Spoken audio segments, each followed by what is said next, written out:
Right. Welcome to వలైన్ TV.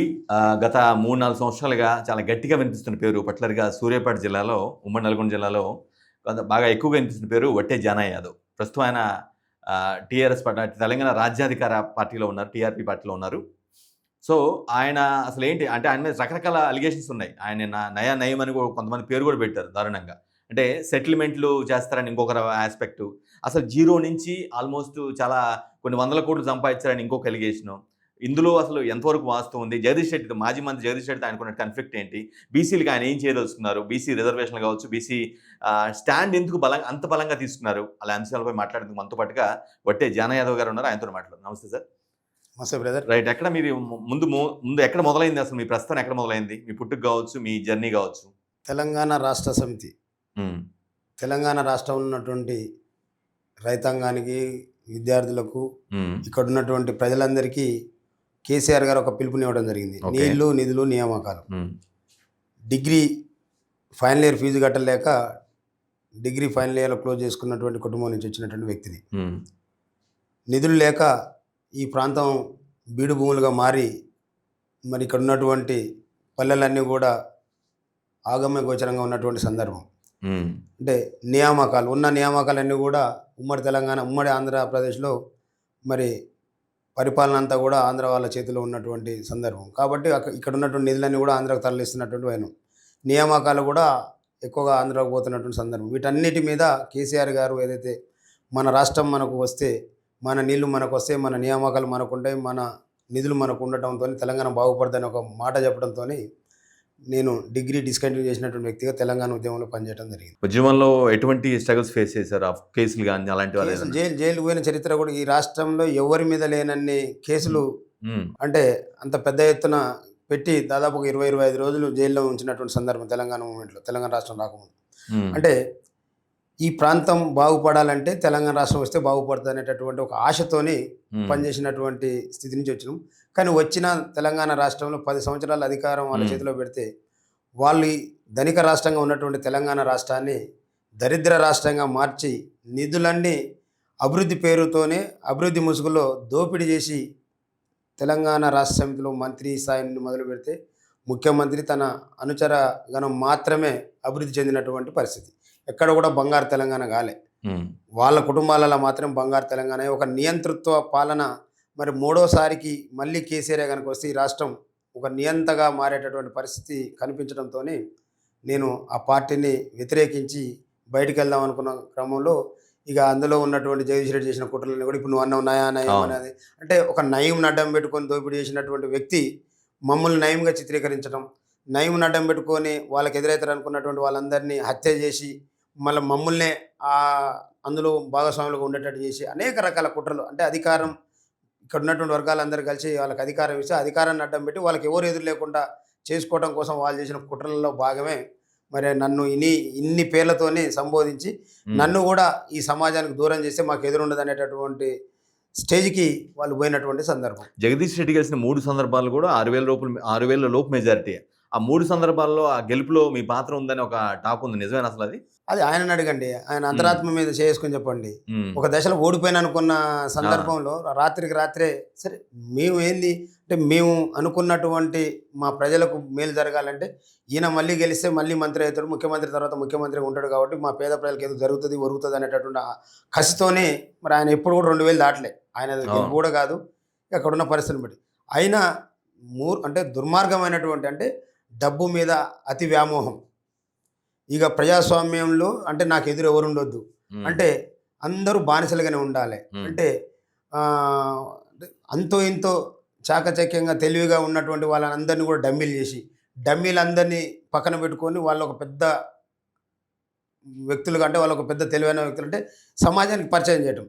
అంటే అట్లాంటి డమ్మీలను తీసుకొచ్చి పదవులు ఇస్తే లేచిన కంచి కాళ్ళు ముక్తురాలకు. మరి నాలాంటి వాడు నేనే ఆయనకు పదవి ఇచ్చిన, నేనే ఆయనను గెలిపించిన, నాలాంటి వాడు పక్కన ఉంటే ఆయనకు ఎప్పుడు కూడా థ్రెటన్ అవుతాడేమో అనేట ఒక భయం. ఇట్లాంటి భయాందోళన మధ్యన ఆయన ప్రస్థానం జరిగింది. లాస్ట్కు మేము తిరుగుబాటు చేసిన తర్వాత ఆ జిల్లాలో 12 పొందబెట్టాల్సిన పరిస్థితి. కానీ లాస్ట్కు అధికారాన్ని అడ్డం పెట్టుకొని నా వెంట ఉన్నటువంటి వాళ్ళందరినీ భయభ్రాంతులకు గురి చేసి అక్కడ ఆయనకు ఆపోజిట్లో ఉన్నటువంటి దామోదర్ రెడ్డి కూడా అంతకంటే ఎక్కువ క్రిమినల్ కాబట్టి ఇక ఆ రెండింటి మధ్యన అంతో ఇంతో సావు తప్పిలు ఉండబోయినట్టుగా గెలిచిండు. ఇక భవిష్యత్తులో వాళ్ళకు డిపాజిట్లు రావు. ఇక కానీ డబల్ పక్కన. ఆయనకి మీకు మధ్య కొంత ఆర్థిక లావాదేవీలు తేడా కొట్టో లేదంటేనో ఏదో పదవి అడిగిన పదవి ఇవ్వలేదనో ఆ నేపథ్యంలో మీరు చాలా స్ట్రాంగ్ కామెంట్స్ చేస్తున్నారు జగదీష్ రెడ్డి మీద అనేది ఒక టాక్ కూడా ఉంది. అవును, బరాబర్ చేస్తాం కదా. కష్టపడి పనిచేసి నిన్ను ఆ. అధికారం తీసుకొచ్చిన తర్వాత ఉమ్, నీ తర్వాత స్థానం కావడం కోసం ఎవడు కొట్లాడతాడు?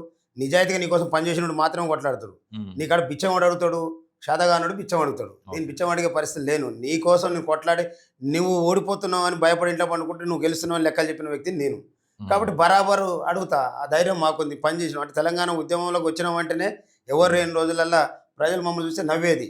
అంటే ఏమైందిరా ఆయనకి పిచ్చిలేసిందా జెండా పట్టుకుని ఒకడే తిరుగుతాడు అనేది.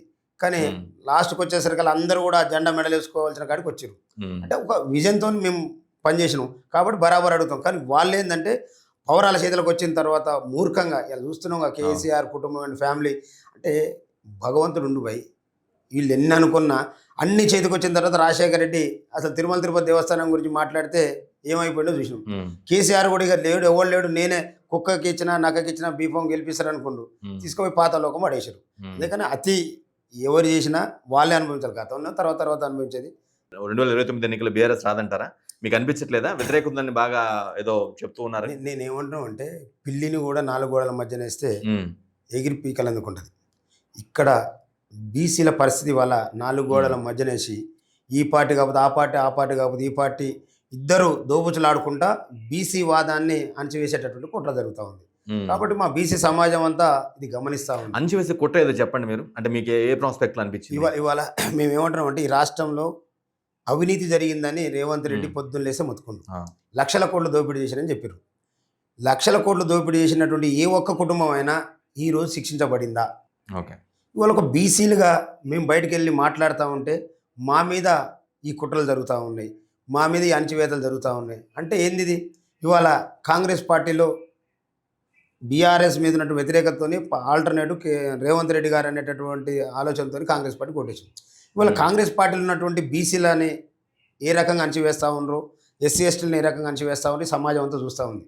ఒక రెడ్డి ఎన్ని మాటలు మాట్లాడినా అతనికి ఏం పనిష్మెంట్ ఉండదు. కానీ ఎస్సీ ఎస్టీ బీసీలల్లో మాట్లాడే ధైర్యం కూడా చేసే పరిస్థితి. ఎవడన్నా అటు ఇటు మాలాంటి బయటకు లేదని మాట్లాడతామంటే మా వ్యాపారాల మీద, మా కుటుంబాల మీద, మా మీద దాడులు జరుగుతూ ఉన్నాయి. అసలు వీళ్ళకి ఎవరు ఇచ్చిర్రు ఈ అధికారం? 80% పైన 90% పైన ఉన్నట్టు బీసీలే కదా.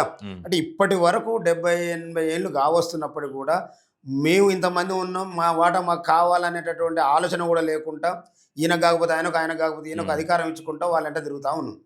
వాళ్ళంట తిరుగుకుంటా ఆ 2వ స్థానం 3వ స్థానం ఎవడో ఒకడో అక్కడోడు ఇక్కడోడు నాలాంటి వాడు అడగకపోతే వాని మీద ఈ రకమైనటువంటి కుట్రలు, వాడిని నయంగా చిత్రీకరించడము, దొంగగా చిత్రీకరించడము, భూ కబ్జాదారుగానో, లేకుంటే వాళ్ళు 1000 కోట్లు సంపాదించుకుంటే ఏం లేదు కానీ మేము అక్కడెక్కడ 3వ పూట భోజనం చేసి మా భార్య పిల్లలు మంచిగా చదువుకుంటుంటే వీడు దోపిడీ చేసిండు, వీడు కబ్జా చేసిండు, వీడు మోసం చేసిండు అని మా మీద. అసలు ఈ రాష్ట్రంలో ఒక్క మాట నేను అడుగుతా ఉన్నాను. బిఫోర్ 2000 తెలంగాణకు ముందు ఉన్నటువంటి అఫిడవిట్లు అన్నీ బయట పెడదాం. ఓకే. ఆఫ్టర్ తెలంగాణ తర్వాత 10 ఏళ్ళ గవర్నమెంట్ తర్వాత టీఆర్ఎస్ ప్రభుత్వం కావచ్చు, ఇవాళ కాంగ్రెస్ వాళ్ళు కావచ్చు, వాళ్ళ లెక్కలు బహిరంగంగా వచ్చి చూద్దాం. వాళ్ళకి ఎక్కడి నుంచి వచ్చినాయో ఆధారాలు ఉండాలి. నాలాంటి వాడు అక్కడో ఇక్కడ వ్యాపారం చేసి రైతుల కోసం, పేద ప్రజల కోసం ఉపయోగపడేటటువంటి వ్యాపార సంస్థలు నెలకొల్పి పనిచేసి ముందుకు పోతున్నా కూడా మా మీద అనేక రకాల కుట్రలు. ఇవన్నీ మా దాంట్లో ఉన్నటువంటి వాళ్ళ మా యువత క్షుణ్ణంగా పరిశీలిస్తూ ఉంది.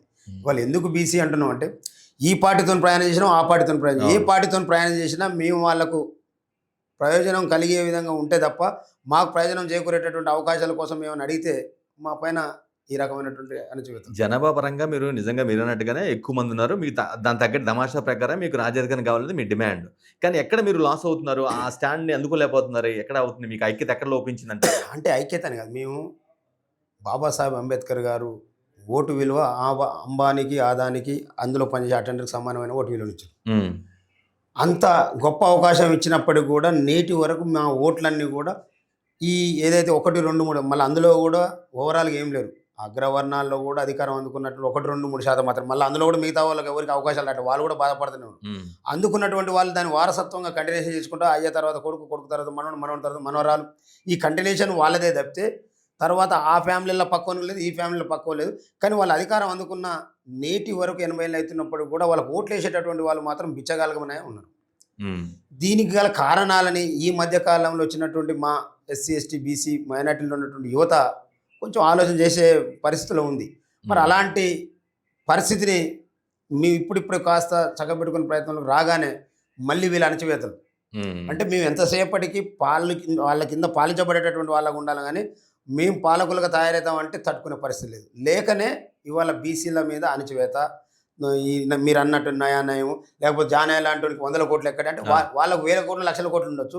జానయ్య లాంటి వాడు ఒక కింది నుంచి ఇప్పటివరకు ప్రాంప్ట్‌గా బిజినెస్ చేసి అంటే అన్ని టాక్సెస్ పే చేసుకుంటూ వస్తున్నటువంటి జెన్యూన్ పర్సన్ నేను.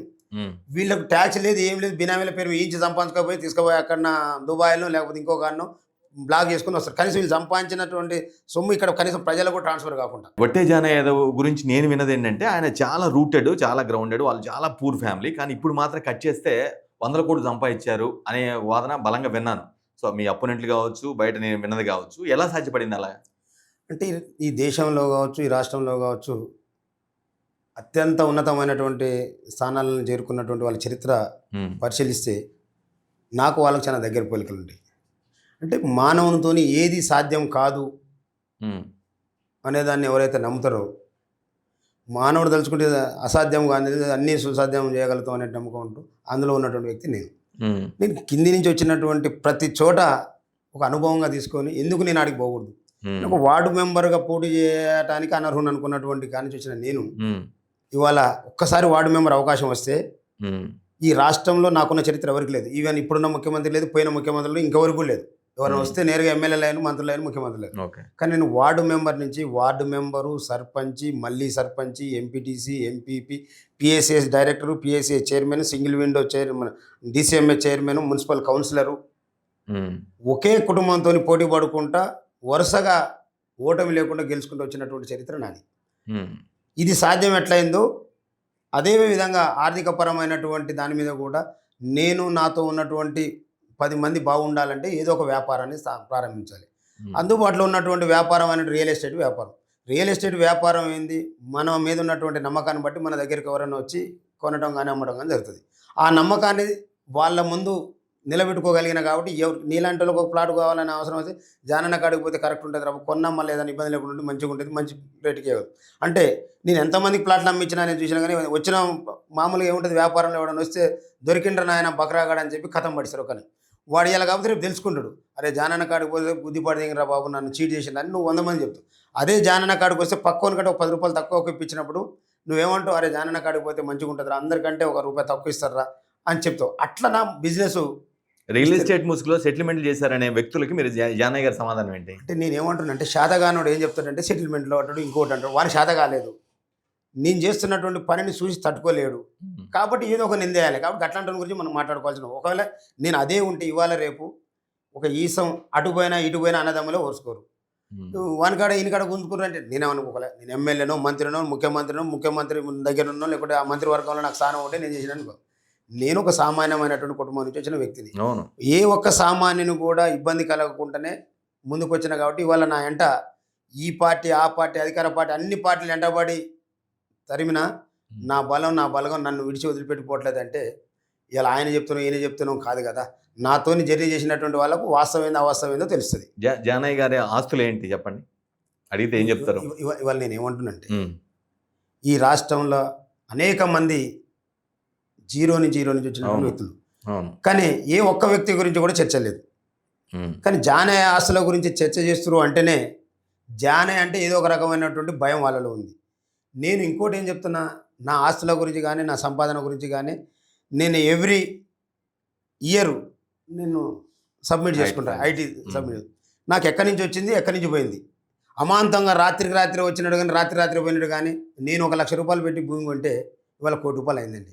హ్మ్. ఆ ₹1,00,000 కూడా నేను కాదు, వ్యాపారంలో పార్ట్నర్షిప్లో పోయి కొని మిగిలింది ఏమంటారు పక్కకు పడేసుకుంటా, నాకు కావాల్సిన మంది వేసుకుంటే పోను.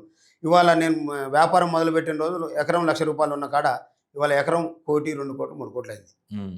జానయ్య ఆస్తులు ఎంత అంటే నేను కొన్నది లేదు, అమ్మింది లేదు, తీసుకోపోయింది లేదు, ఇంకేమో బ్యాంకులో పెట్టింది. హ్మ్. అది అట్లా కనపడుతుంది. ఓన్లీ రియల్ ఎస్టేటేనా? అది 100,000% రియల్ మరి ఎస్టేట్. ఆ మిల్లు వ్యవహారం ఏంటి? మిల్లు గోలగోలైంది. దాని తర్వాత హ్మ్. ఇవాళ నేను డీసీఎంఏ చైర్మన్ అయిన తర్వాత విపరీతమైనటువంటి ధాన్యం వచ్చింది ఓకే. TRS government. ఆ ధాన్యానికి మార్కెట్ చేసేటటువంటి పదవిలోకి నేను వచ్చిన. అంటే రైతులు పండించిన ధాన్యాన్ని మార్కెట్ చేయించే పోస్ట్ నాది. హ్మ్. ఆ సందర్భంలో మిల్లుల యొక్క శాతం తక్కువగా ఉండి ధాన్యం శాతం పెరిగింది. మిల్లోళ్ళు రైతులను ఇబ్బంది పెడుతున్నటువంటి సీన్ల అప్పటికప్పుడు వచ్చిన థాట్, అరే ఈ సీన్ల మనం ఎందుకు రైస్ మిల్లు పెట్టకూడదు, ఈ రైతులను ఎందుకు కాపాడకూడదు అని ఒక గుడ్డిగా నాకు ఆ రైస్ మిల్ల మీద అవగాహన లేకపోయినప్పటికీ కూడా రైస్ మిల్లులోకి వచ్చిన. రైతులు పండించిన దాన్ని గవర్నమెంట్ కొనుగోలు చేసి మిల్లర్లకు ఇస్తుంది, మిల్లింగ్ చేసి గవర్నమెంట్కు మళ్ళీ బియ్యం పెట్టాలి. ఆ మీడియేటర్గానే మిల్లర్ ఉంటారు. అట్లా నేను 2 మిల్లులు స్థాపించి ఆ మిల్లు వ్యవస్థలోకి వచ్చిన. ఆ మిల్లు వ్యవస్థలో, మిల్లింగ్ వ్యవస్థలో ఉన్నటువంటి లోపాల గురించి ఈ రోజు వరకు కూడా ఏ ఒక్క ప్రభుత్వం కూడా దాని మీద పరిశీలన చేయాలి. ఇవాళ దాని మీద కూడా నా మీద నిందలేస్తారు. 2015లో గౌరవ ఉత్తమ్ కుమార్ రెడ్డి గారు, ఇవాళ సివిల్ సప్లై మినిస్టరు, ఆనాడు ఈటల రాజేంద్ర గారికి ఒక లెటర్ రాశారు. సిఎంఆర్ వ్యవస్థలో మిల్లింగ్ చేసేటటువంటి ధాన్యాన్ని కింటా ధాన్యం ఇస్తే 67-68 కేజీలు ఇవ్వాలనేటువంటి దాంట్లో అది రావట్లేదు హీల్డింగు. కాబట్టి దాని మీద మీరు ఆలోచన చేసి మిల్లర్లను కాపాడాల్సిన బాధ్యత ఈ ప్రభుత్వం మీద ఉందని దరఖాస్తుగా చేసినటువంటి ఉత్తమ్ కుమార్ రెడ్డి గారి లెటర్ నా దగ్గర ఉంది. ఇవాళ ఏమంటాడు, 2015 అంటే ఇప్పుడు 10 ఏళ్ళు దాటిపోయింది. ఇవాళకి ఈయన మినిస్టర్గా ఉండి కూడా ఇవాళ వాళ్ళు మిల్లర్లు దొంగలు లంగలు, వాళ్ళకాడ షార్ట్ పాలు వస్తుంది. షార్ట్ పాలు ఎట్లా వస్తుంది? నువ్వు 68-67 కేజీలు ఇవ్వాలంటే నువ్వు ఇచ్చిన ధాన్యంలో రావట్లేదు. అది 60 కేజీలు కాదు కదా, 55 కేజీలు కూడా రావట్లేదు. మరి రబీకి సంబంధించిన ధాన్యం అయితే 35-40 కేజీల బియ్యం వస్తుంది. మరి నీకు 67 ఇవ్వాలన్నప్పుడు కింటా ఓటు నలిసే బదులు 2 కింటాల ఓటు నలిచి నీకు బియ్యం ఇచ్చుకుంటూ పోతున్నాం. అవి మిగతా రూకల రూపంలో, తవుడు రూపంలో, చీర రూపంలో మేము వాడుకుంటాం. మళ్ళీ నీకు కావాల్సినప్పుడు కొనుక్కుంటూ వచ్చి పెడతానే ఉన్నాం. కానీ నువ్వు అక్కడ షార్ట్ పాలు ఉండకుండా నువ్వు కింటా ఓట్లకు లెక్కేసినప్పుడు ఇంకో కింటా ఓటు దాంతోపాటు తరగైతేనే ఉంటాయి కదా. నువ్వు 2 కింటాలు పట్టిస్తే నీకు ఒక 67 కేజీల బియ్యం ఇవ్వగలుగుతున్నావు. మరి నువ్వు 1 కింటా ఓట్లే ఉన్న బియ్యం ఇచ్చినట్టుకునే మిగతా కింటలు అంటే మేము ఏం చేయగలుగుతాం? మీ బిల్ ఏదో, మీ మిల్లుని సీజ్ చేశారు, బ్లాక్ చేశారు ఏదో అన్నారు, మరి అది నిజమేనా? అసలు మిల్లుని సీజ్ చేసే రైటు ఎవరికి లేదు. ఓకే, మిల్లులో వాళ్ళు ఇచ్చిన ధాన్యం షార్ట్ పాలు ఉందనే దాని మీద కేసు చేసారు. షార్ట్ పాలు అనేది కూడా కాదు.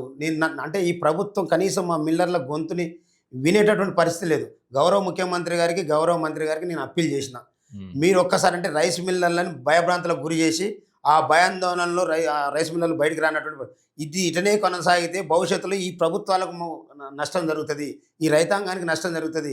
నిజంగా నా అప్పీల్ని స్వీకరించి ఒక్కసారి రైస్ మిల్లర్లతోనే ఈ ప్రభుత్వం కానివ్వండి, సివిల్ సప్లై మినిస్టర్ గారు కానివ్వండి, సివిల్ సప్లై కమిషనర్ గారు కానీ ఒక్కసారి మాకు వాళ్ళతో కలిసి మాట్లాడేటటువంటి అవకాశం ఇస్తే ఇందులో ఉన్న లోపాల గురించి చెప్తాం.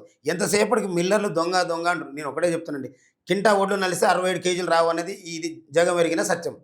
67 కేజీలు కింటా ఒడ్డు నలిచినప్పుడు రానప్పుడు ఏం చేస్తాం, కింటన్నర ఒడ్లు పోసి 67 కేజీల బియ్యం అయితే గవర్నమెంట్కి పెడతాం. ఇంకోటి, గవర్నమెంట్కి ఇచ్చిన బియ్యం 15-20 రోజులలో తీసుకోవాలి. 15-20 రోజులలో ఎఫ్సిఐ తీసుకోదు, అది అందరికీ తెలుసు. ఎఫ్సిఐ తీసుకోదన్న సంగతి తెలుసు, కింటా వదిలిస్తే 67 రాదని తెలుసు. అయినా షార్ట్ పాలు ఉందని మా మీద ఒకళ్ళు షార్ట్ పాలు ఉన్నా మేమే కడతాం. ఇవాళ నేను ఒక 50 కోట్లు, 20 కోట్లు, 30 కోట్లు నా మీద అంటారు. 50 ఉన్నా, 20 ఉన్నా నాకు ఇప్పుడు మీరే అంటారు 100 కోట్లు, 200 కోట్లు. మరి నేను అవి వదిలిపెట్టుకునైతే పోను కదా. నేను ఈ సమాజంలో గౌరవప్రదమైనటువంటి కాన్సెప్ట్తో ముందుకు పోతా ఉన్నా. నేను వదిలేసుకునైతే పోను కదా. నా మీద కేసులు పెట్టి భయవంతులు పెట్టినా. దర్జాగా హుందాగా వైట్ అండ్ వైట్లో కనిపిస్తుంది బట్టే జానా యాదవ్ గారు ఎందుకు అజ్ఞాతంలో వెళ్ళాల్సి వచ్చింది? అంటే ఇదే చెప్తున్నా బ్రదర్, నేను ఏమంటున్నంటే నీకు ఇప్పుడు కింటా ఒడ్లు నలిస్తే 67 కేజీల బియ్యం రావు, కింటన్నర ఒడ్లు నలిస్తే బియ్యం వస్తాయి. వాళ్ళు ఏం చేశారు, కింటా ఒడ్ల ప్రకారం లెక్క వేసుకొని జానా కాడ 1,00,000 బస్తాలు షార్ట్ పాలు ఉన్నాయని ఓ తప్పుడు కేసు రాశారు. తప్పుడు కేసు రాసి నన్ను తీసుకుపోయి జైల్లో పడేసి, ఇక జైల్లో పీటీ ఇప్పుడు నా కొడుకులు స్టిల్ 30 రోజులు దాటిపోయింది. నా కొడుకు ఒక ఆయన ఎంబీబీఎస్ చేస్తాడు, ఇంకొక ఆయన నాతో పాటు వ్యాపారం ఉండరు. ఇద్దరు తీసుకుపోయి జైల్లో పెట్టి 30 రోజులు అయినా పోలీసులు అంటే వాళ్ళ షాడిజం. నా కొడుకులు ఒకరోజు పీటీ వార్ అంటాడు, ఒకరోజు కాస్టడీ అంటాడు, ఒకరోజు కౌంటర్ అంటాడు, ఒకదాని తర్వాత ఒక డిలే చేసుకుంటా పైశాచిక ఆనందాన్ని పొందుతూ ఉండు. నల్గొండ జిల్లా, సూర్యాపేట జిల్లాలో ఉన్నటువంటి ఎస్పీ అండ్ అండర్ ఉన్నటువంటి పోలీసు వాళ్ళందరూ కూడా వాళ్ళ మెయిన్ టార్గెట్ మీరే అయితే మీ పిల్లల్ని ఎందుకు తీసుకెళ్లారంటారు? అంటే నేనేమంటుంటే, నేను దొరకలే, నా పిల్లల్ని జైల్లో పెట్టి పైశాచిక ఆనందం, అక్కడ ఉన్నటువంటి ఏదైతే అధికారం కానీ ప్రతిపక్షంలో ఉన్నటువంటి అగ్రవర్ణ నాయకుల యొక్క ఆనందం కోసం ఈ పోలీసులు ఆడుతున్నటువంటి నాటకం. అయినా మూల్యం చెల్లించుకునేది వాళ్ళే. ఎవడు తప్పు చేస్తే వాడే మూల్యం చెల్లించుకొని పోతాడు ఈ కలియుగంలో. వాళ్ళు అనుకుంటారు, కాకపోతే కాసేపటికి వాళ్ళకి పైశాచిక ఆనందం ఉంటుంది. గతంలో కూడా టీఆర్ఎస్ గవర్నమెంట్లో నా మీద కేసులు పెడితే సుప్రీంకోర్టుకి ఏడిస్తే అప్పుడున్నటువంటి డిఎస్పీ వాళ్ళందరూ వచ్చి రిక్వెస్ట్ చేసుకున్నటువంటి సందర్భం కూడా. అందుకని నేను ఏం మాట్లాడట్లేదు. నేనేమంటున్నానంటే, ఇంత పెద్ద ఎత్తున మిల్లుల మీద కేసులు అయినప్పుడు ఎవరి కుటుంబాన్ని టచ్ చేయకుండా ఓన్లీ నా కుటుంబాన్ని టచ్ చేస్తుంటే ఈ రాష్ట్రం అంతా చూస్తూ ఉంది కదా. అంటే ఒక బీసీ గొంతుకగా ఈ రాష్ట్రంలో బీసీలను చైతన్యం చేసే దాంట్లో ముందు వరుసలో ఉన్నాడు. ఎవరికి అమ్ముడు పోయే పరిస్థితులు లేవు. మేము ఆ వాయిస్ కోసమే పోరాటం చేస్తాం. కాబట్టి వీని మూలాలు లేకుండా చేయాలనేటటువంటి దుర్మార్గమైన ఆఫర్స్ వచ్చాయా? అమ్ముడు పోయే పరిస్థితి ఆఫర్స్ వచ్చాయా కాంగ్రెస్ నుంచి? అంటే అమ్ముడు పోయేటువంటి కాడికి ఆఫర్లు వస్తాయి, అమ్ముడు పోవడం తెలిసిన కాడికి ఆఫర్లు ఎట్లా వస్తాయి? కాబట్టి ఇవాళ ఈ రకమైనటువంటిది నేను ఏమంటున్నానంటే, అక్కడ వాళ్ళు తీసుకుపోయి జైల్లో పడేసి నన్ను దొంగ దొంగ అని సమాజం ముందు చిత్రీకరించడానికంటే ముందే ఒక న్యాయస్థానం ఉంది, భారత రాజ్యాంగం కల్పించినటువంటి అవును. రైటు. న్యాయస్థానానికి ఇప్పుడు ఈ రాష్ట్రంలో నీవు నచ్చకపోతే నీ పక్కన ఒక ప్యాకెట్‌లకి ఇంత గంజాయి వేసి గంజాయి తాగుతున్నాను నీ మీద కేసు చేసి లోపల పడొచ్చు. అది నువ్వు తెచ్చుకున్నావా? వాడే ఉద్దేశపూర్వకంగా చేసిండని ఎవడు అడుగుతాడండి? ఓకే. అంటే చట్టం దలుచుకుంటే, రాజ్యం దలుచుకుంటే ఇట్లా చేయొచ్చు. ఇవాళ నా మీద జరుగుతుంది కూడా గదే. అందుకని నేను ఇమ్మీడియేట్‌గా నేను న్యాయస్థానాన్ని అప్రోచ్ అయినా. న్యాయస్థానం నాకు వెంటనే బెయిల్ ఇచ్చింది. ఏ1, ఏ2 నాకు బెయిల్ ఇచ్చి నా పిల్లల్ని ఆ! 38 రోజుల ఆ! నుంచి 35 రోజుల నుంచి జైల్లో పెట్టి ఇబ్బంది పెడుతున్నారు. ఎంబీబీఎస్ చదువుకున్నాను నేను. నా కొడుకు ఆ! ఒక బీసీ కుటుంబాల నుంచి వచ్చినటువంటి వాళ్ళలో ఇప్పుడిప్పుడే చదువు ఎంబీబీఎస్ చదివినోని మీద కనీస కనికరం లేకుండా వాడిని తీసుకుపోయి జైలేసి రేపు 30వ తారీఖు నాడు పీజీ ఎగ్జామ్ ఉంది. వాడు ఎగ్జామ్ రాయాలి. అందులో కూర్చొని ఏడ్చుకుంటూ కూర్చుండు. హ్మ్. అంటే ఇవాళ మనలాంటి కుటుంబాలల్లో ఒకసారి పీజీ కోసం తయారైనోడు అందులోకి పోయిన తర్వాత ఆ మైండ్ అవును. సెట్ చేంజ్ అవును. అయిన తర్వాత అంటే ట్రూ. వానికి ఏం అంటే ఈ పాపానికి బాధ్యత ఎవరు వహించాలి? హ్మ్. వాని వాని అంటే వాన్ని అంటే అందుకనే కదా ఈ రాష్ట్రంలో నక్సలిజం వచ్చింది, ఇంకో ఇజం వచ్చింది, ఇంకో ఇది దేనివల్ల వచ్చింది? ఈ పోలీసుల యొక్క అంటే వాళ్ళకు పోస్టింగ్‌లు ఇచ్చేటటువంటి నాయకుల కళ్ళల్లో ఆనందం కోసం ఇలాంటి కుటుంబాలని మేము ఏం తప్పు చేసినాం? ఈ రాష్ట్రంలో 78 ఏళ్ళు అయిపోయింది. ఏ ఇంట్లో కూడా ఒక నలుగురు కొడుకులు పుడితే పెళ్ళిళ్ళయి పెళ్ళాలొచ్చిన తర్వాత 6 నెలలు కూడా కలిసి ఉండరు. ఎవని ఆస్తి ఆడ పంచుకొని పోయి ఎవని వాటా ప్రకారం వాడు బతుకుతాడు. అవును. మేము ఈ రాష్ట్రంలో మీతో పాటు సమానమైనటువంటి జన్మని తీసుకున్నాం. మీరెంతో మీ వాటా మీరు తీసుకొని మా వాటా మాకు ఇయ్యాల్సిన పరిస్థితిలో మేము ఉన్నాం. కానీ 78 ఏళ్ల నుంచి కూడా మా వాటా కూడా మెక్కుతున్నటువంటి మీకు, మేము ఇప్పటికైనా ఇన్నేళ్ళయింది మా వాటా మాకు కావాలని అడగటమే నేరం అనిపిస్తే, ఈ హ్మ్. పాపాన్ని ఇంకెంతకాలం భరిస్తది ఈ భూమాత గూడా? మీరు అజ్ఞాతంలో వెళ్ళటానికి గాని, లేదంటే మీ పిల్లల అరెస్ట్‌కి గాని మధ్య వెనుక జిల్లా మంత్రులేమన్నా ఉన్నారా? మీ జిల్లా మంత్రులేమన్నా? నేనేమంటున్నానంటే జిల్లా మంత్రులుండ్రా, రాష్ట్ర హ్మ్. మంత్రులుండ్రా అనేది కాదు.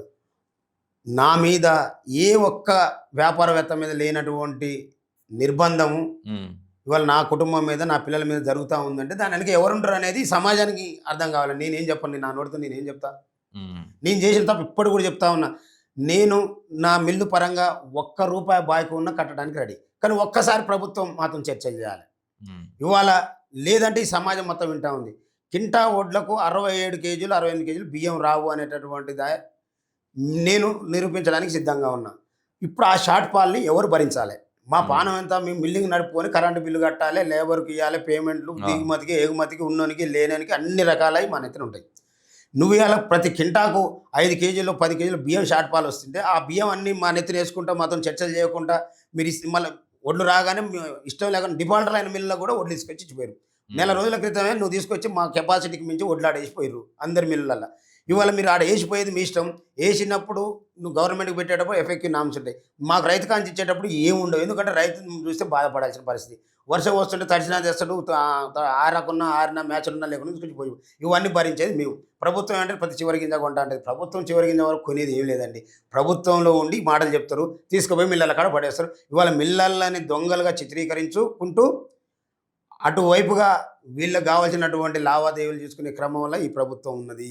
ఈ హ్మ్. ప్రభుత్వంకి నిజంగా చిత్తశుద్ధి ఉంటే మిల్లర్లని ఇయాల ఎక్కడెక్కడి నుంచో మేము వ్యాపారవేత్తలని ఇన్వైట్ చేస్తున్నాం తెలంగాణకు అని అవును. చెప్పుకుంటూ, అవును. తెలంగాణలో ఇవాళ అన్నం పెట్టే రైతాంగం కోసం అహర్నిశలు కష్టపడుతున్నటువంటి మిల్లర్లకు మీరు ఏం సాయం చేయకండి. న్యాయంగా మిల్లింగ్ చేసి అన్ని బియ్యం వస్తదో అన్ని టెస్టింగ్ మిల్ చేసేయండి. ఆ హ్మ్. టెస్టింగ్ ప్రకారం ఎంతెంత షార్ట్ ఫాల్ ఉంటే వాళ్ళ ఆస్తులు రాసుకోండి. అంటే ఆర్ఆర్ యాక్ట్ ఇంప్లిమెంట్ చేసే రైట్ మీ కాడ ఉంది. మేము ఎక్కడ పారిపోయేటోళ్ళం కాదు. హ్మ్. ఇంకొకటి కూడా చెప్తా ఉన్నా ఇక్కడ. ఇవాళ న్యాయంగా మిల్ల వ్యవస్థలో ఉన్నోళ్ళందరూ సైడ్ అయిపోతా ఉన్నారు. ఇవాళ డబ్బా మిల్లులొచ్చి ఒక సీజన్ రాగానే ఒక ₹1,00,00,000 మిల్లు పెట్టి 5,00,00,000, 10,00,00,000 ఒడ్లు తీసుకొని అక్కడికక్కడికి గైపోయేటోళ్ళు ఇప్పుడు ఉద్భవిస్తా ఉంది ఈ రాష్ట్రంలో. హ్మ్. నిజంగా మిల్లింగ్ వ్యవస్థలో వందల కోట్ల పెట్టుబడితో మిల్లులు పెట్టినటువంటి అందరూ సైడ్ అయిపోతా ఉన్నారు.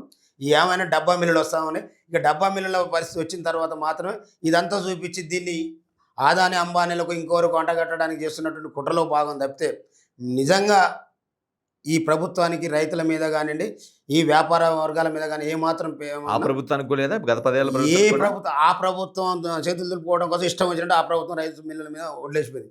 హ్మ్. ఈ ప్రభుత్వం వచ్చి అట్లే ఏసింది. నువ్వు ఏసేటప్పుడే నీ కెపాసిటీ దగ్గర వడ్లేయాలి కదా! నువ్వు ఎక్కువ తక్కువ ఎట్లా ఇస్తావు? మరి హ్మ్. ఇచ్చినోడిని సస్పెండ్ చేయాలి కదా! హ్మ్. ఇప్పుడు ఆళ్ళ హ్మ్. ఆళ్ళ ఆళ్ళు ఆళ్ళ బడని తగ్గించుకోవడం కోసం వాళ్ళు తీసుకొచ్చి ఈడ పడేసిపోరు. హ్మ్. ఈడికొచ్చిన తర్వాత దాన్ని ఏదో ఒకటి చేసి మళ్ళీ మేము కొని అయినా పెట్టాలి కాబట్టి మేము మార్పులు చేర్పులు చేయక తప్పదు. నువ్వు ఈ హ్మ్. మార్పులు చేర్పులన్నిటిని కూడా మాకు దొంగతనం చేసినట్టుగా చిత్రీకరించడం అంటే ఇది మంచి పద్ధతి కాదు. గౌరవ ముఖ్యమంత్రి గారికి, గౌరవ సివిల్ సప్లై మినిస్టర్ గారికి, సివిల్ సప్లై కమిషనర్ గారికి, ఆ డిపార్ట్మెంట్ ఉన్నట్టు అందరూ కూడా నేను రిక్వెస్ట్ చేస్తా ఉన్నా.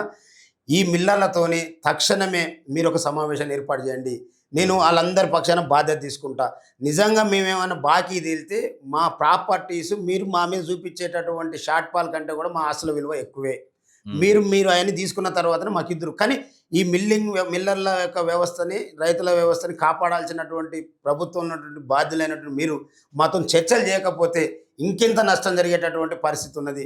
ఇక్కడ వ్యాపార వర్గాలు ఆగమయ్యే పరిస్థితి ఉంది. భవిష్యత్తులో రైతులకు కూడా ఇది నష్టం జరుగుతుంది, భవిష్యత్తులో మీ ప్రభుత్వానికి కూడా నష్టం జరిగేటటువంటి అవకాశం ఉంది. మీరు చెబుతున్న కాంటెక్స్ట్ ప్రకారం వట్టే జానా యాదవ్ అనే ఒక సామాన్య వ్యక్తిని చంపడానికి 100 కోట్ల సుపారీ ఒకరు ఎవరైనా ఇచ్చారా? అంటే విన్నాను నేను, నిజమేనా అసలు అది సాధ్యమేనా? నేనేమంటున్నంటే ఈ ప్రభుత్వాలు తలుచుకుంటే ఏదైనా చేస్తాయి. అనేక సందర్భాలు అనేక రకాలుగా ఈ జాతుల నుంచి వచ్చినటువంటి వాళ్ళందరినీ కూడా ఇవాళ సమాజానికి దూరం చేసి ఏదో ఒక పేరుతో ఖతం చేసినటువంటి పరిస్థితి ఉంది. ఇవాళ ఆ పరిస్థితి లేదు, మా జాతులు చైతన్యమైనవి. ఇవాళ వాళ్ళు అనేక సందర్భాలను నా మీదకి అవి జరిగినాయి.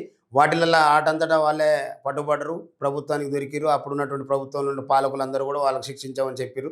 తర్వాత వాళ్ళని తీసుకొచ్చుకొని దగ్గర పెట్టారు. నేనేమంటున్నంటే నేను భగవంతుని నమ్ముతాను, ఏ మానవుని కూడా నమ్మను.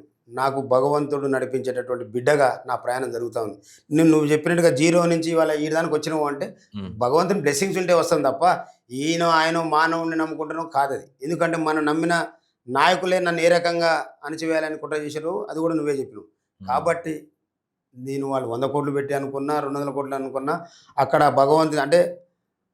భగవంతుని ఆజ్ఞ లేకుండా చీమైనా కాటు వేసేది పరిస్థితి ఉండదు కానీ అనేటటువంటి నయ్యం లేని లోటుని ఏం తీర్చేస్తున్నారంటే చాలా సీరియస్ అలిగేషన్, అంత పెద్ద అలిగేషన్ వేయడానికి కారణం ఏంటంటారు? మీ మీద ఏమి లేకుండా వస్తుంది అంటారు. నేనేమంటున్నంటే నీతో నేను కలిసి ఉన్నంతసేపు వీడియోలు కొట్టి చూడండి, జానయ్య అంటే మొనగాడు, ఇట్లా ఉండాలి నాయకుడు, ఇట్లా ప్రజల కోసం కష్టపడాలని చెప్పినటువంటి నోరులే నువ్వు ఒక నియంతగా నీ ప్రభుత్వం టీఆర్ఎస్ ప్రభుత్వం ఫస్ట్ 5 ఏళ్ళు ఏం లేదు, 2 5 ఏళ్ళు లాస్ట్కి వచ్చేసరికల్లా ఇక ఎవడు మాట్లాడేది లేదు, ఎవరికి ఫ్రీడమ్ లేదు అనేటటువంటి నిర్బంధాన్ని మెయింటైన్ చేస్తున్న టైంలో తట్టుకోలేక బయటకు వచ్చి ఇది మంచి పద్ధతి కాదని 2-3 సందర్భాలు మాట్లాడితే నాకు ఎదురు మాట్లాడతారు, నేను ఏం చెప్తే అది జరగాలని అక్కడ కేసీఆర్ అనుకుంటున్నట్టుగా ఇక్కడ ఉన్నటువంటి ఈయన అనుకుంటున్నటువంటి దానిలో నీతో ఉండలేనని సైడ్కి పోతే అప్పటికప్పుడు నయం తయారవుతాడా? వారం రోజులకి నయం తయారవుతా. వారం బిఫోర్, ఒక వారం కూడా కాదు, 3 రోజులకు ముందు జానయ్య అంటే మునగాడన్న వీడియోలు నేను చూడు. వారం ముందు జానయ్య మునగాడైతే వారంలో నేను విభజించి వద్దు నీతో ఉండలేనా, నేను బయట పక్కకపోతాను, అమ్మ వీడు పక్కకపోతే నేను ఉండలేను, నా బతుకు ఉండదు అనేటటువంటి భయంతో ఇక నీ చేతిలో యూట్యూబ్ ఛానల్ పుక్కడు సంపాదించిన పైసలు ఉన్నాయి కాబట్టి ఇవాళ ఎంతోమంది యూట్యూబ్ ఛానల్ ఈయన డబ్బులు ఇచ్చి నా గురించి తప్పుగా మాట్లాడినంతా నాకు కలిసరిగా ఇప్పుడు మా SC ST BC సోదరులే నాతో చాలా మంది మాట్లాడారు. మా ప్రవీణ్ ఇంకోళ్ళు మధ్యన కలిసి అన్న మాకు తెలియదన్న ఇవన్నీ నిన్న అనవసరంగా ఇట్లా మేము వచ్చి మేము ఏం చేసినామని కూడా చెప్పారు.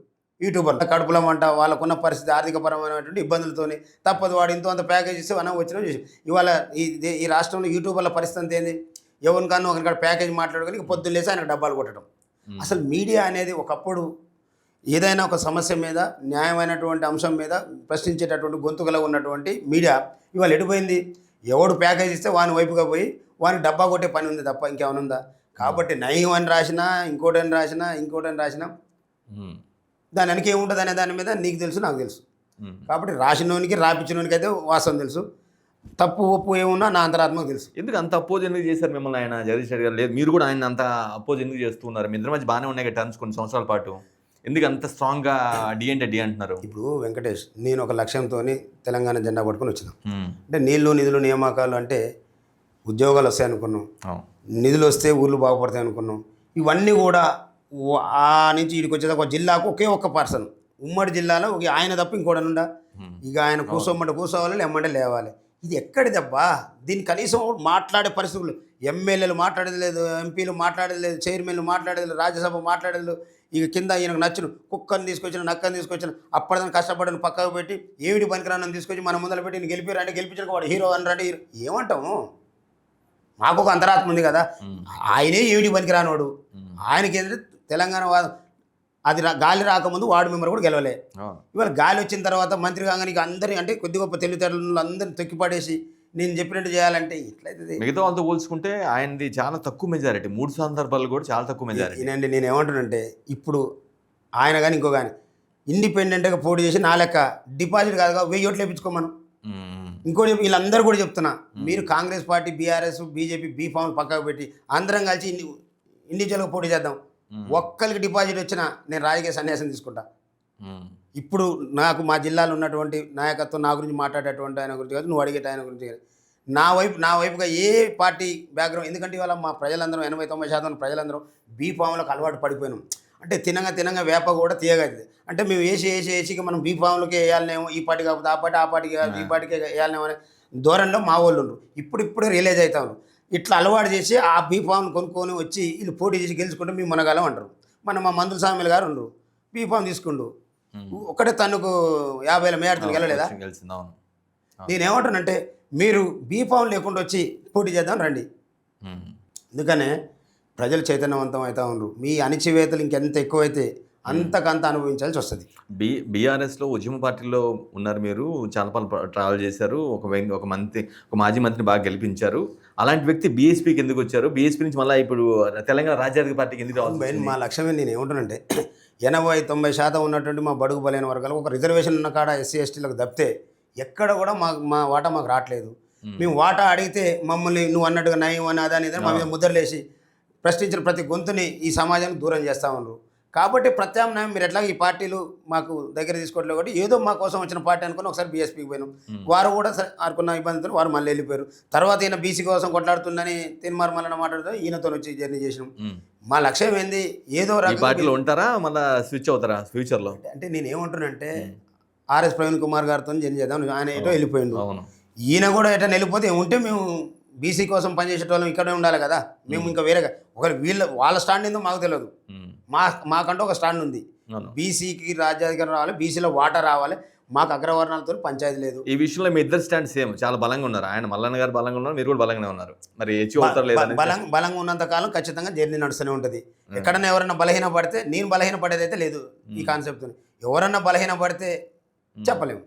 కానీ ఎంబీబీఎస్ చదువుకున్న విద్యార్థి కొడుకు జైల్లో ఉంటే మీరు చాలా మామూలుగా ఆశీస్సులు ఉన్నారు. కానీ మరి బాధ మొత్తం లోపల దాచుకున్నారా? బాగా రెగ్యులర్గానే మాట్లాడుతున్నట్టుగా ఉంది, పెద్ద ఇబ్బంది కనిపించలేదు మీ ఫేస్లో. అంటే నేను ఏమంటున్నంటే నాతో పాటు నా పిల్లలు కూడా ఒక ధైర్యాన్ని నింపుతా ఉంది సమాజం. ఈ పాలకులు నాతో పాటు నా పిల్లల్ని కూడా ర్యాలీ చేసే ఉద్దేశంలో వాళ్ళు కూడా ట్రైన్ అవుతూ ఉన్నారు. ఎందుకంటే ఇప్పుడు మా చేతులు ఏం లేదు, పౌరాల చేతులు ఉంది. ఇది సమాజం గమనిస్తూ ఉంది. రేపు నా పిల్లలకు కూడా, ఇప్పుడు నా భార్య నాకంటే ఎక్కువ స్టాండర్డ్ అయిపోయింది. నేను ఎక్కడున్నా ఏమున్నా నా కుటుంబాన్ని నా సమాజాన్ని కాపాడగలుగుతూ ఉంది. అంటే ఆమెకు ఎక్కడొచ్చింది, అకస్మాత్తుగా 2023 బీఆర్ఎస్ ప్రభుత్వం ఆమె చేసినటువంటి దాడితోనే ఆమె గట్టిగా అయిపోయింది. ఇప్పుడు నా చిన్న కొడుకు అసలు ఈ రాజకీయాలకు కానీ మాకు కానీ సంబంధం ఉండదు. మా పెద్దవాడు అంటే మాతో వ్యాపారంలో ఉంటాడు. కానీ వాడిని కూడా ఎక్కడో ట్రైనింగ్ చేస్తుంటే వాడిని పట్టుకొని వచ్చి తీసుకొచ్చి అల్లా పడేస్తే ఒక వారం రోజులు ఏడ్చిండు. ఇప్పుడు రోజు బాధపడుతూనే ఉండు. ఆయన నేనేమైనా బాధపడుతున్నామో అని నా కొడుకు అక్కడ ఉండి నేను కనపడ్డప్పుడు ఏం లేదు డాడీ మంచిగానే ఉన్నా, ఇంకెప్పుడు వస్తుంది బెయిలు అని అడగలేక అడుగుతూ ఉన్నారు. నాతో పాటు ప్రయాణం చేస్తున్న వ్యాపారం ఉన్న పిల్లగాలను కూడా తీసుకుపోయారు. అంటే ఇదంతా ఈ ప్రభుత్వం చేస్తున్నటువంటి కుట్రగానే వాళ్ళకు కూడా ధైర్యం నిండిపోతూ ఉంది. కాబట్టి భయపడేటోడు ఎప్పుడు కూడా ఏది చేయలేడు, ఏది సాధించలేడు. కాబట్టి నేను ఏదో లక్ష్యంతో ఉన్నా కాబట్టి వీళ్ళు ఎన్ని కుట్రలు చేసినా, ఎన్ని అక్రమ కేసులు పెట్టినా, ఎన్ని తప్పుడు కేసులు పెట్టినా ఎవరికి వాళ్ళు మూల్యం చెల్లించుకోవాలి. నాకు ఆదర్శం రేవంత్ రెడ్డి గారు. రేవంత్ రెడ్డి గారిని కేసీఆర్ గారు నిర్బంధించిన రోజు బాధపడ్డ వ్యక్తిని. ఇంత అన్యాయమా? రేవంత్ రెడ్డి గారు అనేటటువంటి గొంతు ఆ రోజు కేసీఆర్కి ఎదురుగా మాట్లాడేటప్పుడు ఎవరు లేడండి. కేసీఆర్ ఇసిన బొక్కలు కాశపడి అందరూ పోయి కేసీఆర్ దగ్గర మంత్రి పదవులు ఆ పదవులు తీసుకొని పోయారు. ఒకే ఒక్క రేవంత్ రెడ్డి ఎదిరించి నిలబడ్డాడు. మరి అదే రేవంత్ రెడ్డి ప్రభుత్వ పాలనలో మీ అబ్బాయిలు మరి నిర్బంధనకు గురయ్యారు కదా, మరి దానికి ఏమంటారు? నాకు కూడా ఏదో జరగబోతా ఉంది. ఇవాళ ఆ విషయం రేవంత్ రెడ్డి గారికి తెలుసో తెలియదు కానీ, అంటే తెలియకుండా కూడా రేవంత్ రెడ్డి గారికి బీసీలలో ఎస్సీలలో అభిమానులు ఉండరా? నేను కూడా కట్టాను. ఎందుకంటే ఆయన అణచివేస్తున్నటువంటి అణచివేతకు ఆయనకు అభిమానిగా మారాను నేను. కానీ ఇవాళ నన్ను, నా కుటుంబాన్ని అణచివేస్తున్నటువంటి తీరును చూసి ఈ సమాజం కూడా నా వైపు చూస్తూనే ఉంది. కాబట్టి ఏదో ఒక రోజు ఈ కుటుంబం ఈ సమాజం ద్వారా గుర్తించబడుతుందని నేను అనుకుంటాను. ఒట్టే యాదవ్ గారి లక్ష్యం ఏంటి అసలు? మేమెంతో మాకంతా, మా వాటా మాకు దక్కేంత వరకు ఈ ప్రభుత్వాలతోనే పోరాటం కొనసాగిస్తూనే ఉంటాం. ఎన్ని అక్రమ కేసులు పెట్టినా, ఎన్ని తప్పుడు కేసులు పెట్టినా, ఎన్ని నిందారోపణలు వేసినా అన్నీ కడుక్కుంటూ కడిగిన ముత్యం మాదిరిగా సమాజం ముందు వచ్చి కూర్చుంటా. ఇవాళ మీరు చూడండి, నా మీద ఇంత నిర్దాక్షిణమైనటువంటి కేసులు పెట్టి A1 A2 హైకోర్టు ద్వారా మేము బెయిల్ తెచ్చుకున్నాక కూడా మా పిల్లల్ని తీసుకుపోయి అలా నెల 15 రోజుల నుంచి చేస్తూ ఉండంటే నా మీద ఎంత పెద్ద వ్యూహంతో ఉన్నట్టు వీళ్ళు. అంటే ఈ సమాజంలో నాలాంటి గొంతులు వినిపించొద్దు. చాలా నార్మల్ పర్సన్ లాగా ఉన్నారు. మీరు మాట్లాడే తీరు కూడా అంతే రూటెడ్‌గా ఉన్నట్టుగా ఉంది. కానీ మీ మీద అంత అపోజ్ చేయాల్సిన అవసరం ఎవరికుందంటారు? అంటే ఎవరికి నాతోని నష్టం జరుగుతుంది, ఎవరి పునాదులు కలుగుతాయని అనుకుంటారో హ్మ్. వాళ్ళు చేసేటటువంటి కుట్రలు, వాళ్ళు ఉన్నటువంటి పొజిషన్ బట్టి ఇంత బలంగా ఉంటాయని అనిపిస్తూ ఉంది. సామాన్యులు చేస్తే ఇట్లా కాదు. నా మీద బలమైనటువంటి శక్తులే పనిచేస్తున్నాయని నువ్వు అన్నదాన్ని బట్టి నాకు అర్థమవుతా ఉంది. హ్మ్. రాజ్యాధికార పార్టీ ఏదైతే ఉందో మీరు మీరు ప్రస్తుతం ఉన్న పార్టీ, మీరు అనుకున్న స్టాండ్ ఆ పార్టీతో అచీవ్ అవుద్దా? మీరు వేరే ప్లాట్‌ఫార్మ్ గురించి ఆలోచించట్లేదా భవిష్యత్తులో? నేనేమంటున్నానంటే నాకు బీసీలమైనటువంటి, ఎస్సీ ఎస్టీలమైనటువంటి, మైనార్టీలమైనటువంటి మా వర్గాలకు మా వాటా దక్కాలనేది మా నినాదం. హ్మ్. అది ఎవరి ద్వారా ప్రయాణం చేస్తే దాన్ని రీచ్ కాగలుగుతామో, ఏదన్నా రాని పెద్దలు కాంశీరామ్ గారు చెప్పినట్టుగా ఏది వస్తే దాన్ని ఎక్కిపోయి దాన్ని అందుకోవడం కోసం నా ప్రయత్నం కంటిన్యూషన్ అవుతూ ఉంటుంది. ఒక పెద్ద పార్టీల ద్వారానే అది సాధ్యం అవుద్దేమో అనేది పెద్ద చాలా మంది పెద్ద ఒపీనియన్. పెద్ద పార్టీలు అన్నీ కూడా హ్మ్. వాళ్ళ అండర్లో ఉన్న పార్టీలు కదా. వాళ్ళ అండర్లో ఉన్నటువంటి పార్టీలు వాళ్ళ కోసం కాకుండా వీళ్ళ కోసం పనిచేస్తాయనే నమ్మకాన్ని మాకు లేకుండా చేయడానికి గల కారణం 78 ఏళ్ళు గడిచిపోవడం. 78 ఏళ్ళు అయినప్పుడు కూడా నేటికి రేషన్ కార్డు కోసం, పెన్షన్ కోసం అర్రులు చాస్తున్నటువంటి గ్రామీణ వాతావరణం ఉన్నటువంటి మా ఎస్సీ ఎస్టీ బీసీ మైనార్టీ వర్గాలు మా కళ్ళకు కనపడతా ఉన్నాయి. హ్మ్. ఇవాళ 1, 2, 3% లేనటువంటి వర్గాల అధికారం తీసుకొని ఇవాళ ఇక్కడి నుంచి అమెరికా వరకు, అమెరికా నుంచి దుబాయ్ ఇంకా వేరే వేరే ప్లేస్లలో వేల కోట్ల రూపాయలు తీసుకుపోయి డంపు చేసి నిన్ననే ఏదో చూసినాం. అమెరికాలో ఒక మంత్రి పోయి పట్టుబడ్డాడు నోట్ల కట్టలతో. ఇక్కడ దోషుల సొమ్మంతా తీసుకుపోయి ఇక్కడ ఉంటే మనకు తెలుస్తుందని అమెరికాలో బుర్జ్ ఖలీఫాల పెద్ద పెద్ద బంగ్లాల మీద పెట్టుబడి పెట్టి వస్తారు. కానీ మా వాళ్ళు మాత్రం పూట కోసం, మూడో పూట బువ్వ కోసం ఎదురు చూస్తూ ఉన్నారు. గాళ్ళకు కడుపు నిండా భోజనం పెట్టడం కోసం కదా నా పోరాటం. కాంగ్రెస్ బీఆర్ఎస్‌ని చాలా స్ట్రాంగ్ అపోజ్ చేస్తున్నారు. బీజేపీ లాంటి పెద్ద ప్లాట్‌ఫామ్ అయితే మీరు ఎమ్మెల్యే అయ్యే అవకాశం ఎక్కువ ఉంటదేమో కదా? నేనేమంటున్నానంటే నా జాతుల్ని చైతన్యం చేసుకొని నా జాతులకు జరుగుతున్నటువంటి అన్యాయం వాళ్ళకు తెలియజేసి ఆ జాతుల నుంచి వచ్చినటువంటి చైతన్యంతో మాత్రం నేను అసెంబ్లీకి పోతా. హ్మ్. అప్పుడు ఆ జాతుల కోసం కొట్లాడే హక్కు నాకు వస్తుంది. కానీ నేను ఈ పార్టీ నుంచి ఆ పార్టీ నుంచి పోయిన తర్వాత వాళ్ళ మేనిఫెస్టోనే ఫాలో కావాలి, వాళ్ళ ఎజెండానే నేను మాట్లాడాలి. నాకంటూ ప్రత్యేకమైనటువంటి ఎజెండా మాట్లాడే రైట్ ఉండదు. నాకు ప్రత్యేకమైన ఎజెండా ఏంటంటే 3 పూటలు భోజనం దొరకనటువంటి నా వర్గాలకు, మరి ప్రభుత్వ పాఠశాల చదువుకునేటటువంటి అవకాశం లేనటువంటి వర్గాలకు, నేటికి గ్రామ పంచాయతీలో వార్డు మెంబర్ కానటువంటి కులాలకు, నేటికి ఎమ్మెల్యే కానటువంటి కులాల కోసం నా పోరాటం. వీళ్ళందరినీ అసెంబ్లీ అంటే గ్రామ పంచాయతీ నుంచి మొదలు పెడితే పార్లమెంట్ వరకు తీసుకుపోవాలంటే ఆ జాతులను చైతన్యం చేయాలి. ఆ జాతులను చైతన్యం చేయాలంటే మాకు ఒక ప్రత్యేకమైనటువంటి ఎజెండా ఉంది. మా ఎజెండాని ఇంప్లిమెంట్ చేసుకోవాలంటే మేము ఈ వర్గాలను చైతన్యం చేసుకుని పోతే తప్ప ఆ పార్టీ ఈ పార్టీ ఇచ్చేటటువంటి బీఫాలతో పోతే అక్కడికి పోయిన తర్వాత మళ్ళీ మా గొంతులు కూడా నొక్కేటటువంటి పరిస్థితి ఉంటుంది. ఒక రోజు వెనక ముందు అయినప్పటికి కూడా నా జాతులు ఒక రోజు 2 రోజుల వేల సంవత్సరాలు అయినప్పటికీ కూడా వయసు అయిపోద్ది కదా సార్? నాకు ఎంత వయసు ఉంది అనుకుంటాం? చెప్పండి, మీరే చెప్పండి. ఇవాళ నారా చంద్రబాబు నాయుడు గారు వయసు ఎంత? 78 దాకా ఉన్నాడు. 78. నాకు ఆయనదంటే సగం లేదు. నాకు ఇంకా ఎంత సమయం ఉన్నట్టు? అంటే మీరు పోరాటం చేస్తూ ఉన్నారులే కానీ మీ లక్ష్యాన్ని అందుకోలేకపోతున్నారు కదా, ఇయర్స్ పాస్ అవుతున్నాయని నా ఉద్దేశం. నేను 20 years వరకు ఓటం లేని నేతగా అన్ని పదవులు అనుభవించిన. ఓకే. నేను అసెంబ్లీకి పోటీ చేసింది మననే. ఓకే. నేను పోటీ చేయటమే నాకు ఒక బీఎస్పీ పార్టీ నుంచి అంటే అన్ని రకాల మాటలన్నా కూడా ఒక 15,000 ఓట్లు వేసారు. గ్రేట్. 15,000 గ్రేట్. నాకంటే ముందు తమ్మినేని వీరభద్రం గారు ఎంపీ ఎమ్మెల్యే చేశారు, ఆయనకు 6,000 కూడా రాలే. జూలకంఠ రంగారెడ్డి 3 సార్లు ఎమ్మెల్యే చేసిండు ఒక గొప్ప పార్టీ నుంచి, ఆయన మొన్న చేసి ఆయనకు 3,000 రాలే. మా ప్రజల చైతన్యం గొప్పదే కదా. ఒక బీసీ బిడ్డగా ఇంతమంది అణచివేస్తూ ఉంటే ఇన్ని కేసులు పెట్టి ఇన్ని నిర్బంధాలు పెట్టినప్పుడు కూడా నాకు 15,000 ఓట్లు వచ్చినాయి. ఏది లేకుండా పోటీ చేసి వాళ్ళకి 3,000 రాలే. నేను గొప్ప, నా ప్రజలు గొప్ప, వాళ్ళు గొప్ప, వాళ్ళ పార్టీలు గొప్ప. ఫైనల్కి వచ్చింది సార్. లాస్ట్ బీఆర్ఎస్లో మీరు 10 సంవత్సరాల పాటు ఆ ప్రభుత్వం ఉన్నప్పుడు మీరు అందులోనే ఉన్నారు, ఆ పార్టీలో ఉన్నట్టు ఉన్నారు. ఆ మ్యాక్సిమం లాస్ట్లో క్విట్ అయినట్టున్నారు. మీరు ఎప్పుడు రిలీజ్ అయ్యారు? బంగారు తెలంగాణ కావట్లేదు, ఫ్యామిలీ తెలంగాణ అవుతుంది అనేది ఎప్పుడు రిలీజ్ అయ్యారు మీరు? నేను నేను లాస్ట్ అంటే చాలా అంటే రెండోసారి ప్రభుత్వం వచ్చినాక ఒక 6 నెలల తర్వాత నుంచి వాళ్ళ వైఖరి మారింది. ఓకే. పూర్తిగా వాళ్ళు ఇక అంటే వీడు లేదు వాడు లేదు, ఏ పార్టీ అవతల పార్టీలో ఉన్నటువంటి కొద్దిగా అటో ఇటో వాడు ఇన్ఫ్లుయెన్స్ చేయగలుగుతున్నాడు అనుకున్న వాళ్ళందరినీ ఏదో ఒక మాయమాట చెప్పి తీసుకొచ్చి ఈ పార్టీలో పడేసుకొని అంటే ఇక అవతల పార్టీలో ప్రశ్నించేటోడు ఉండొద్దు, యువతలకు వచ్చిన తర్వాత ఎదురు మాట్లాడేటోడు ఉండొద్దు. అంటే దీన్ని ఒక ఎట్లా అంటే ఒక శూన్యతను క్రియేట్ చేసి రాజకీయాలలో కేసీఆర్ అనేటోడు అక్కడ కూర్చొని ఒక బీఫామ్ ఇచ్చి ఊర్లోకి పంపితే పోలీసులు పోయి అక్కడ ఎవడు ఓటింగ్ పోయి ఓటేసేది లేదు. సార్ చెప్పినట్టు పోలీసులు పోయి గుద్ది ఓట్లు వేసి బాక్స్ మూత కట్టి పంపాలి. ఇక అక్కడ రాజా ఆయనే మంత్రి ఆయన ఏం చెప్తే గదే. అంటే హిట్లర్ నియంత్రణంగా విన్నాం కానీ ఇంట్లో పరిపాలన ఎట్టుంటుందో చూడలే, చదువుకున్నప్పుడు విన్నాం. ఉమ్, కానీ నాకు అది కళ్ళలో కనపడ్డది. ఓహో అంటే ఇక రేపు భవిష్యత్తులో ఇక మనకు ఇక మళ్ళీ కేసీఆర్ కనుక వచ్చి ఉంటే నేను చెప్తా ఉన్నా ఉమ్, ఉమ్, లైట్ సాక్షిగా, ఉమ్, ఈ రాష్ట్రంలో ఈ మాత్రం నువ్వు నేను మాట్లాడుకున్న పరిస్థితి లేదు, ఈ మాత్రం మనకు స్వేచ్ఛ కూడా ఉండేది కాదు. వాళ్ళు వస్తే ఎవడు రేవంత్ రెడ్డి గారిని ఎట్ట తీసుకుపోయి అన్లేసిన తర్వాత ఎవడు నట మాట్లాడేటోడు ఉంటే వాని పూసలు కదిలిచ్చి కథం వాని మూలాలు లేకుండా చేసి పడేసి ఇక బతికినంత కాలం నేను అనుకో. కానీ ఎప్పుడు కూడా అహం ఎక్కువైతుందో అమ్మ కిందికి వచ్చి ఈ లోకంలో ఉన్నటువంటి ఈ దుర్మార్గులను బొందబెట్టిపోతుంది. ఈ రెండు ప్రభుత్వాలు ఏది పెట్టారు? నేను రాజశేఖర రెడ్డి గారు దేవుని మర్చిపోయి రాజశేఖర రెడ్డి గారే దేవుడు అన్నారు. అందులో నేను కూడా ఉన్నా, నువ్వు కూడా అందరూ ఉన్నా. అంటే దేవుణ్ణి మరిపించి నేనే దేవుడు అనుకునే కాడికి తీసుకొచ్చిన తర్వాత భగవంతుడు ఎట్టుంటాడో అర్థమైపోయింది. ముక్కలు ముక్కలుగా మళ్ళీ అడ్డరాశి లేకుండా చేసాడు. ఈయన అదృష్టం బాగుంది, మిగిలిపోయి ఈయన చేసిన పాపాలు ఈయన కళ్ళ ముందర చూసుకునే పరిస్థితి. ఎందుకంటే బిడ్డ పోయి తిడుతుంటే బిడ్డే నువ్వు దొంగవరా దోపిడీ చేసిన అంటే మనం అనడం కాదు. అంటే ఇంతకంటే ఎక్కువ పనిష్మెంట్ ఏం కావాలి చెప్పు? కవిత ఎదుగుదల ఆమెకి పొలిటికల్ భవిష్యత్తు ఉందంటారా మీ అనాలిసిస్ ప్రకారం? ఏముంటుంది కవిత? ఇప్పుడు ఆయన పోయింది, ఈయన పోయింది. ఇప్పుడు అయ్య ఉన్నన్ని రోజులు వచ్చి ఒకసారి బీసీలకు అన్యాయం జరుగుతుంది మాట్లాడితే ఆమె గౌరవం ఉండేది. ఇవాళ ఇక్కడికి వచ్చినాక కూడా వారు ఏమంటున్నారు, సంపాదించి ఇప్పుడు ఉమ్మడి ఆంధ్రప్రదేశ్ నుంచి వేరైన తర్వాత తెలంగాణ రాష్ట్రం వచ్చిన తర్వాత ఎవరికి వాళ్ళ దోపిడీ చేసి పెట్టారు, 1000 కోట్ల ఇవాళ ఇంట్లో వచ్చినటువంటి లెక్కల తేడాలతో బయటకు వచ్చి సామాజిక తెలంగాణ అని నేను ముఖ్యమంత్రి కావాలంటే ఎట్లయితుంది? సామాజిక తెలంగాణ కావాలి, నేను బీసీ బిడ్డల్ని ముఖ్యమంత్రిని చేస్తా, వాళ్ళ కోసం నేను కష్టపడతా అంటే నువ్వు త్యాగజీవి అవుతావు.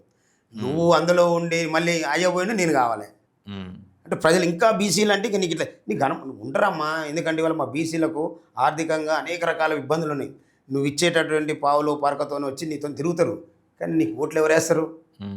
ఇదే ఆమె నిజాయితీ ఉంటే ఆమె బరాబరు వాళ్ళ అయ్య అంటే మళ్ళీ ఆమె అన్న కూడా నమ్మరు. ఎందుకంటే వాళ్ళ అయ్య కూడా నేను దళితుని ముఖ్యమంత్రిని చేస్తాను మోసం చేసింది కాబట్టి ఇంక మోసగించబడటానికి ప్రజలు సిద్ధంగా లేరు. ఆమె ఎన్ని చెప్పినా ఆమె కాడున్న పైసలు ఏదో పేపర్లో అక్కడ ఇక్కడ ఎవరి కళ్ళ ఆనందం కోసం లేకుంటే ఎవరు ఆడిస్తున్న నాటకంలో భాగంగానే తిరగాలి తప్ప ఆమెతో ఇక్కడ ఏమి కాదు, బీసీలకు ఏమి మనకూడేది లేదు. ఆ టీఆర్ఎస్ పార్టీ సెంటిమెంట్ ఆకని వర్కౌట్ అవుదాం తెలంగాణ రక్షణ సమితి అనే పేరు. అసలు ఇంకో దరిద్రం ఏంటంటే ఆమె ఆ పేరు కోరుకోవడమే. టీఆర్ఎస్ అంటేనే ప్రజలు చీదరించుకునే కాడికి వచ్చారు. ఆ టైంలో మళ్ళీ అది పట్టుకోవడం అంటే ఇంకా అంతకంటే ఎక్కువ మైనస్ లేదుగా. ఆమె ఇంకా దానికి సెంటిమెంటే ఉంటే మళ్ళీ ప్రభుత్వం రావాలి కదా. ఈ రాష్ట్రంలో టీఆర్ఎస్ అనేటటువంటి బ్యానరు చిత్రం అయిపోయింది. బీఆర్ఎస్ భవిష్యత్తులో బీఆర్ఎస్ ముక్కలు అవుద్దా? అంతే ప్రస్తుతం పరిస్థితి కొనసాగుద్ది అంటారా? నేనేమంటున్నంటే నేను జాతకాలు చెప్పేటని కాదు, అంటే పొలిటికల్గా మీరు అనాలిసిస్ నేనేమంటున్నానంటే భగవంతుడు ఏది ఎక్కువైనా క్షమించడు. రైట్. వాళ్ళు చేసినటువంటి పాపాలు ఈ రాష్ట్రంలో ఈ రాష్ట్రం వస్తే మాకు 3వ పూట బోవ కోసం ఆరాటపడ్డటువంటి కుటుంబాలు ఉన్నాయండి. ఇవాళ 3వ పూట ఉపవాసం ఉన్నటువంటి కుటుంబం గురించి ఎక్కడ ఆలోచన చేయకుండా 1,00,000 ఎకరాలు ఉన్నోనికి రైతు బంధు, 1,00,000 ఎకరాలు ఉన్నటువంటి 100 మోటార్లు ఉన్నోనికి ఉచిత కరెంటు, పొద్దున్నానికి కూలి చేసుకొని వచ్చి రాత్రిపూట ఇంట్లో పండుకుంటే తెల్లందానికి ఫ్యాన్ తిప్పుకుంటే తెల్లారి దానికి నడిస్తే 200 ఒక యూనిట్ దాటుతుందేమో అని భయంతో పండుతున్నటువంటి కుటుంబాలకు భరోసా లేకుండా వానికి 200 యూనిట్లు దాటితే నువ్వు బిల్లు కట్టుకోమంటాడు. వీడు రైతు రూపంలో 24 గంటలు మోటార్లు నడిపించుకొని ₹1,00,000 బిల్లు పడ్డా వానికి మాత్రం ఫ్రీ అంటాడు. రైట్. ఇదంతా భగవంతుడు చూస్తుండు కదా. నువ్వు ఎవరికి చేస్తావు? ఈ పేదోనికి 3వ పూట కడుపు నిండా బోవ పెట్టి కంటి నిండా నిద్ర లేకుండా చేస్తున్నటువంటి ఈ దుర్మార్గులకు భగవంతుడు వేసేటటువంటి శిక్ష చాలా భయంకరంగా ఉంటుంది. ఇవాళ నేను చెప్తా ఉన్నా, వీళ్ళు రాసి పెట్టుకోవాలి. వీళ్ళు అనుకుంటారు నన్ను నా గురించి ఏమనుకుంటారు అంటే నా గురించి నేను చెప్పకూడదు. నేను భగవంతుడు ఆడిస్తున్నటువంటి నాటకంలో భాగస్వామిని. నాతో ఏమి జరగదు. ఒక సినిమాని ఒక డైరెక్టర్ క్రియేట్ చేస్తాడు. ఆ డైరెక్టర్ ఏం చెప్తా చేస్తాడు. అప్పుడు రౌడీని తన్నాలంటే తంతాడు, హీరోని తన్నామంటే హీరోని తంతాడు. కానీ వీళ్ళేమనుకుంటారు అంటే నేను చెప్పినామంటే ఇక్కడ కూడా నేను ఆడుతున్న నాటకం నాది కాదు, నాతో భగవంతుడు ఆడిస్తున్నటువంటి నాటకం. అది వీళ్ళు గమనించకుండా వీళ్ళు నన్ను ఏదో చేస్తాం, నాతోనేదో చేస్తాం, అది ఇది అనుకుంటే వీళ్ళందరూ అధోగతి పాలైపోయేటటువంటి సమయం దగ్గర పడి ఇప్పటికీ నా మీద ఇన్ని రకాల ఆ గవర్నమెంట్ చేసింది అనే వీళ్ళు చెప్పుకునే రోజు ఉంది ఒకప్పుడు. అరే జానే ఎట్లా చేసి మా కోమటిరెడ్డి వెంకరెడ్డి గారే జానే అంటే మొనగాడ్రా పోయి ఒట్టోడు కాదు గట్టోడు అని చెప్పినటువంటి ఈ కాంగ్రెస్ ప్రభుత్వం ప్రతిపక్షంలో ఉన్నప్పుడు ఇవాళ ఈ కాంగ్రెస్ పార్టీ నా మీద చేస్తుంటే మరి ఇలా కోమటిరెడ్డి వెంకరెడ్డి గారు మాట్లాడాలిగా, ఒకవేళ నన్ను పిలిచి చెప్పాలి కదా, ఏంద్రా ఏదంటే నిజంగా ఏమైనా ఉందని అడగాలగా. అంటే వీళ్ళకు పవర్. నేను ఆ రోజు ఆ ప్రభుత్వాన్ని ప్రశ్నిస్తే ఆ జిల్లాలో కాంగ్రెస్ పార్టీ గెలిచిందండి. బరాబర్ నేను చెప్తా ఉన్నా. నా ప్రశ్నించడంతోనే నా యాదవ్ జాతి మొత్తం నా వైపు వచ్చింది. ఇంకా ఆయన బీసీలు అందరూ కూడా నా వైపు లేరు.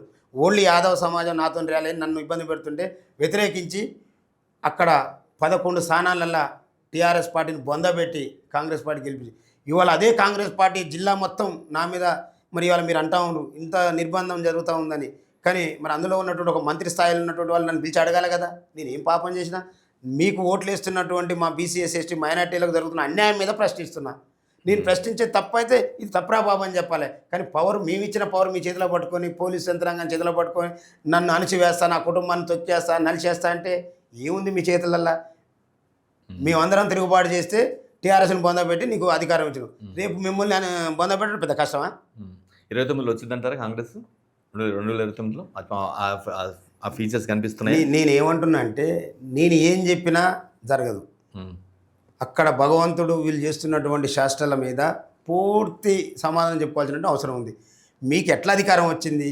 మీకు ఇచ్చిన అధికారం ఎవడు? ఇవాళ ఏ పవర్ లేనివాడు కూడా ఆడ కూర్చొని పోలీసులను అడ్డం పెట్టుకునేది. ఇప్పుడు ఈ పోలీసులకు కూడా లాస్ట్కి వీళ్ళకి ఏమైందంటే ఇప్పుడు టీఆర్ఎస్ గవర్నమెంట్లో మంచి మంచి మనగాళ్ళు అనుకునే గీజీపీలు అందరూ పోయి ఏళ్ళకి వెళ్ళి జైల్లో పోయొచ్చు. వీళ్ళకి ఇంకా ఎందుకు బుద్ధి రావట్లేదు అర్థం కావట్లేదు. పోలీసులు అంటే అధికారంలో ఉన్నాడు ఏం చెప్తే అది చేసే జీతగాళ్ళు అనుకున్నారు. వీళ్ళు ప్రజలకు జీతగాళ్ళన్న సంగతి మర్చిపోతా ఉన్నారు. మీ కోపం పోలీసుల మీద ప్రభుత్వం మీద? నేను ఏమంటున్నంటే ప్రభుత్వం అయినా ప్రజలైనా పోలీసులైనా వాళ్ళ లిమిట్ దాటి పనిచేయద్దు అంటున్నాం. రైట్. లిమిట్ దాటి పనిచేస్తే వీళ్ళకి పైన వాళ్ళు బాసులు అనుకుంటారు, కానీ అందరికీ బాసు భగవంతుడు. ఆయన చేత వీళ్ళు శిక్షించబడతారు. ఇప్పుడు నువ్వు నీ పరిధి ఎంతవరకు అంతవరకే ఉండాలి. నీ పరిధి దాటి మాట్లాడినా నీ పరిధి దాటి చేసినా రాంగా కాదా అది తెలుసుకొని పని చేయాలని చెప్తున్నాం. Right. Thank you so much జన యాదవ్ గారు.